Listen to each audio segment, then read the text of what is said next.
How to change username on Threads. So all you have to do is to go here directly to your Threads application. Right now, it will lead you to your homepage. So on the bottom part, you'll see 5 different options there. Tap on your profile icon, and it will lead you to here. Now, since you want to change your username, so actually my username there is Tibagak. Change your username is if you tap on here and edit profile, and here you will see a lock icon. That means you cannot change your username through Threads. But what you can do is you can go here to your Instagram account here, and then go to your profile and tap on edit profile here, and here you will see your username.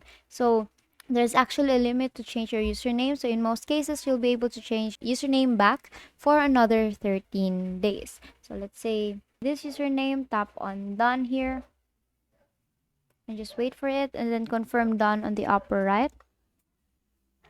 Now go back here to your Threads account and just refresh it. And as you can see, you have now successfully changed your username on Threads. And basically that is all for today. If this video helped you, please give us some thumbs up and subscribe to our YouTube channel for more tutorials. Thank you for watching.